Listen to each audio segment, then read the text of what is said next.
Welcome to Sacred and Skeptical. This is a space for people who still feel drawn to the sacred, but can no longer pretend certainty where there isn't any. It's for those who want depth without dogma, meaning without manipulation, spiritual language that can withstand honest questions. I started Sacred and Skeptical because I kept meeting thoughtful, sincere people who felt spiritually homeless, too reflective for rigid belief systems, but too intuitively aware to settle for cynicism. Here, we explore ideas slowly. We examine what's widely known, what's debated, and what remains unresolved. We make room for both research and lived experience, not to argue, not to convince, but to think clearly and feel honestly. If you're spiritually curious but cautious, intellectually serious but still searching, you're in the right place. Let's begin. Why I'm Done with Toxic Positivity, a Sacred and Skeptical essay by Jennifer Irene Stewart. When did positivity become a spiritual obligation instead of a natural byproduct of a well-lived life? I've been quietly sitting with that question for a few years now. It began not in theory, but in small moments. A friend sitting across from me at a cafe, stirring her tea long after it had gone cold. She was describing a loss that had rearranged her life, and at the end of her sentence, her voice caught. Then she added, almost automatically, "Everything happens for a reason." Her eyes shifted away as she said it, not because she believed it, but because she felt she should. Over the past couple of years, I've heard variations of that moment again and again. Friends, clients, thoughtful, intelligent adults who are trying very hard to be spiritually mature. They say things like, "This must be part of my soul contract. I'm trying to stay in high vibration. I know the universe wouldn't give me more than I can handle." And yet their bodies tell a different story, shoulders tight, breath shallow, jaw clenched. We've created a kind of cultural, spiritual currency. Short, shiny phrases exchanged quickly, rarely examined for their actual value. And I've begun to suspect something uncomfortable. Our culture's addiction to forced positivity has become a spiritual bypass of epic proportions. I don't say that lightly. I've spent more than 2 decades walking with people through transitions, grief, divorce, career collapse, faith deconstruction, illness, reinvention. I believe in hope. I believe in meaning. I believe that perspective matters. But I've also witnessed what happens when positivity becomes compulsory. It stops being healing and starts becoming pressure. The positivity industrial complex. There is now an entire ecosystem built around this pressure.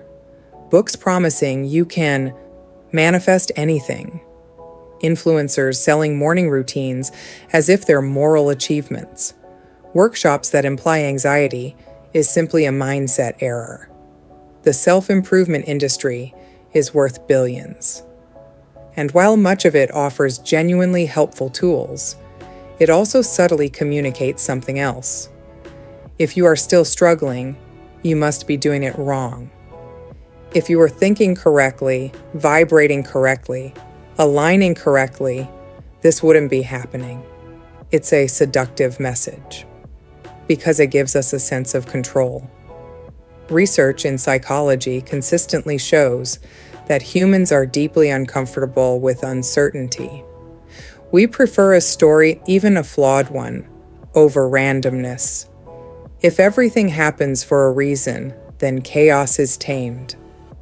But there is a difference between meaning-making and meaning-forcing. And I see many people forcing meaning prematurely because sitting in the rawness feels too exposed. What spiritual bypassing actually is? The term spiritual bypassing was originally coined by psychotherapist John Wellwood.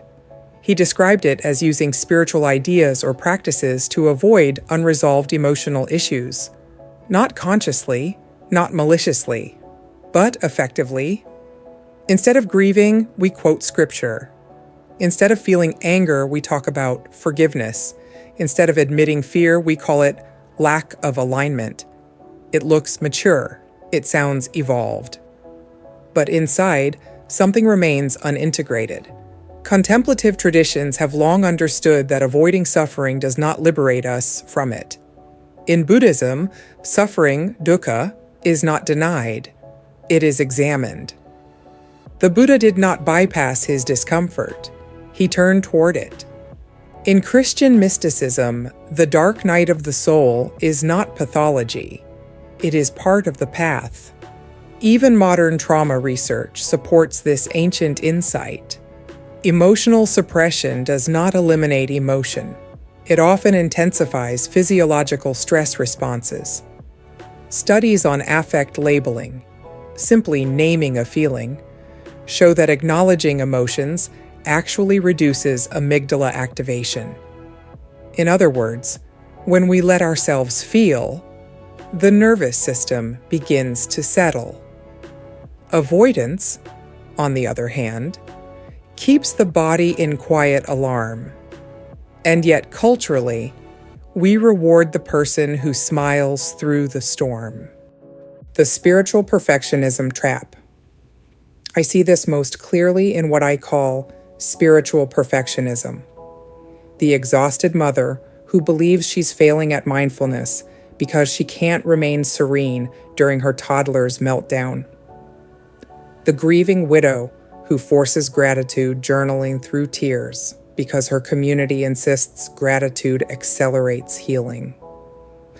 The entrepreneur who assumes her anxiety before a presentation means her manifestation practice isn't strong enough. None of these women are weak. They are sincere, they are trying, but they have absorbed an unspoken belief. If I were spiritually mature, I wouldn't feel this way. And that belief quietly breeds shame. Research on self-compassion, particularly the work of Kristin Neff, suggests that shame diminishes resilience, while self-kindness increases it. When we interpret our emotions as evidence of failure, we compound suffering. Instead of pain, we now have pain plus judgment. Instead of grief, we have grief plus spiritual inadequacy. That second layer is optional, but in positivity culture, it's almost automatic. Good vibes only, and its hidden cost. Let's be honest about what good vibes only actually communicates. It says, your sadness is inconvenient. Your anger disrupts the aesthetic. Your fear lowers the frequency. When we insist on positivity at all times, we are often, unintentionally, prioritizing our own emotional comfort over someone else's reality. I've watched spiritual seekers spend years running from their shadow. They believe acknowledging envy or resentment or doubt will make them regress spiritually. But avoidance doesn't dissolve shadow.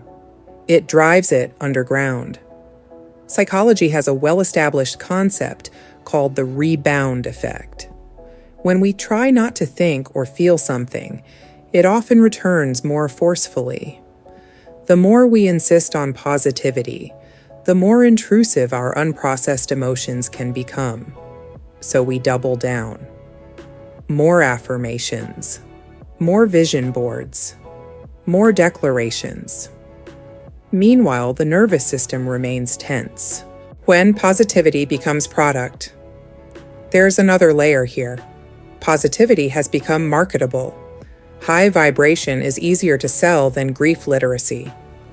Manifest your dream life moves faster than sit with your despair. Optimism photographs better, but real growth is rarely photogenic. It is slow, it is private, it is often disorienting, and it doesn't always look happy. Most scholars in developmental psychology agree that maturity involves increasing capacity for emotional complexity, the ability to hold mixed feelings simultaneously, to feel grief and gratitude at the same time, to experience fear and still move forward. That is different from pretending fear isn't there. We have confused emotional regulation with emotional erasure. They are not the same. What the traditions actually teach. If we step back from Instagram spirituality and look at the deeper streams of wisdom traditions, something interesting appears. In Buddhism, enlightenment is not perpetual cheerfulness. It is freedom from clinging. In Jewish lament traditions, sorrow is voiced publicly, not hidden. In the Psalms, anguish and praise coexist in the same breath. In Jungian psychology, integration of the shadow is considered essential for wholeness. Across traditions, the message is surprisingly consistent. Wholeness includes darkness. And yet culturally, we've extracted only the light language. We've kept the glow and discarded the grit. Emotional intelligence as spiritual maturity. So what does maturity actually look like? It looks less like constant positivity and more like increased capacity. Capacity to sit with discomfort. Capacity to tolerate ambiguity. Capacity to remain present when life feels unfair. Emotional intelligence research consistently shows that the ability to identify and process emotions correlates with better relational outcomes, stronger leadership, and improved mental health. Not emotional suppression, not relentless optimism, processing, integration, naming what is real. When we allow the full spectrum of our humanity, something subtle shifts. We stop fighting ourselves. And paradoxically, authentic positivity begins to arise, not as a command, but as a byproduct. Joy feels less fragile because it no longer depends on denial. A more nuanced vocabulary. Sometimes the shift begins with language. Instead of, everything happens for a reason. Try, I don't know why this is happening, but I'm here with you. Instead of, just stay positive. Try, all of your feelings are welcome here. Instead of, what's the lesson? Try, what feels most true right now? These reframes don't deny meaning, they simply remove urgency. Meaning can unfold in its own time. There is wisdom in waiting. The way forward. As we navigate complex times, politically, socially, personally, we need more emotional nuance, not less. We need communities that can hold grief without rushing to inspiration. We need leaders who can admit uncertainty without collapsing into cynicism. We need spiritual spaces where doubt is not contamination. Spiritual growth is not a linear ascent into permanent bliss. It is more spiral than staircase. Sometimes we revisit old pain from a wiser vantage point. Sometimes the light feels dimmer before it clarifies. I am done with toxic positivity, not because I reject hope, but because I am committed to something more honest. Radical presence, presence with joy, presence with sorrow, presence with the strange simultaneous ache and gratitude that defines adult life. There is room for beauty here, but it is textured beauty, not airbrushed. For reflection. If you're listening to this quietly, perhaps ask yourself, which emotions do I quietly label as unspiritual? What would change if I treated those feelings as information instead of failure? Where in my body do I tense when sadness arises? What happens if I soften there, just slightly? There is no correct answer. There is only increasing kindness toward the parts of you that were told they were inconvenient. Leonard Cohen once wrote that there is a crack in everything. That's how the light gets in. We have spent years trying to patch the cracks. Maybe the invitation is different. Maybe the crack is not a flaw in your spirituality. Maybe it is the opening, and maybe real positivity, the kind that steadies rather than pressures, emerges not when we force light into the darkness, but when we stop being afraid of the dark. As we close, I want to leave you with this. You don't have to rush toward a conclusion. You don't have to tidy your emotions into something inspirational. You don't have to turn every experience into a lesson before it's ready. It's enough to notice what's true for you. It's enough to sit with it, gently, honestly, and allow it to unfold at its own pace. Sacred and skeptical exists because many of us are trying to build a spirituality that can hold real life. A spirituality that isn't afraid of questions. A spirituality that doesn't collapse in the presence of grief.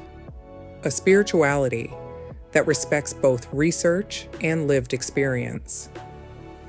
If this reflection gave you language for something you've been sensing, I'm glad. If it stirred questions, even better. You're always welcome to share your thoughts in the comments. Not to debate. Not to perform certainty. But to explore. Thank you for thinking with me. I'm Jennifer Irene Stewart, and I'll see you in the next essay.